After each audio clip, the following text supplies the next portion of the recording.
होती है। मार्स पर रिसर्च के दौरान स्कॉट वेरिंग्स को यहाँ छोटे छोटे pyramids, buildings, foundations, alien statues, हैरान कर देने वाले स्ट्रक्चर्स और फ्रोजन फ्लावर्स के साथ साथ किसी जानवर या फिर किसी एलियन की हड्डी भी मिली। मार्स पर क्यूरियोसिटी रोवर के जरिए ली गई एक पिक्चर में स्कॉट वेरिंग ने एक अजीब और यूनिक किस्म के पत्थर को स्पॉट किया जो बिल्कुल जमीन पर मौजूद पिरामिड्स की तरह लग रहा था। स्कॉट वेरिंग ने इस पिरामिड को लेकर ये थ्योरी दी कि ये पिरामिड मार्स पर रहने वाले किसी एलियन ने बनाया है, जिसके बाद मार्स को लेकर तरह तरह की थ्योरी सामने आने लगी।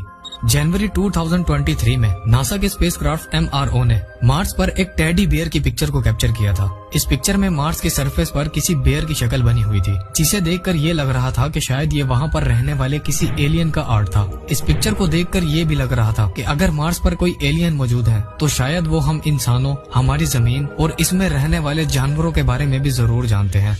1976 में नासा के स्पेसक्राफ्ट वाइकिंग 1 ने मार्स की एक हिला देने वाली पिक्चर कैप्चर की थी। इस पिक्चर में मार्स के सरफेस पर एक बहुत बड़े स्टैचू का फेस दिखाई दे रहा था, जिसे देखने पर यह लग रहा था कि शायद ये किसी एलियन का स्टैचू था जो मार्स पर मौजूद मट्टी में धंसा हुआ है। इस पिक्चर के बारे में नासा का ये कहना था कि ये कोई स्टैचू नहीं बल्कि मार्स के सरफेस पर मौजूद एक पहाड़ है, जिस पर लाइट पड़ने की वजह से ये किसी फेस की तरह दिखाई दे रहा है। इस पिक्चर के चंद अरसे बाद क्यूरियोसिटी रोवर ने एक और पिक्चर जमीन की तरफ भेजी, जिसमें एक हड्डी नुमा चीज मार्स की सरफेस पर पड़ी हुई थी। इस हड्डी को देखकर ऐसे लग रहा था जैसे ये किसी छोटे कद के एलियन की हड्डी हो, लेकिन इस हड्डी नुमा चीज के बारे में भी नासा का ये कहना था कि ये सिर्फ मार्स पर मौजूद आम सा पत्थर है जो तेज हवाओं और सैंडस्टॉर्म्स की वजह से किसी हड्डी की तरह बन गया है। 2014 में मार्स रोवर ने रात के वक्त मार्स पर एक अजीब फोटो को कैप्चर किया था, जिसमें एक लाइट किसी पहाड़ से निकलती दिखाई दे रही थी जो बिल्कुल किसी UFO की तरह लग रही थी, जिसे देखकर ये कहना गलत नहीं था कि मार्स पर जरूर एलियन पाए जाते हैं। इन पिक्चर्स के अलावा मार्स पर और भी अजीबोगरीब पिक्चर्स कैप्चर की जा चुकी हैं, जिनमें तरह तरह के अजीबोगरीब स्ट्रक्चर मार्स पर बने देखे जा चुके हैं। लेकिन इन तमाम पिक्चर्स के बारे में नासा ने अब तक कोई सीरियस इन्फॉर्मेशन शेयर नहीं की है। स्कॉट वेरिंग का ये मानना है कि मार्स पर जरूर कोई न कोई एलियन सिविलाइजेशन मौजूद है, जिसके बारे में हम इंसानों को या तो नासा बेवकूफ बना रहा है और या फिर वो खुद भी अब तक इन चीजों से नावाकिफ है।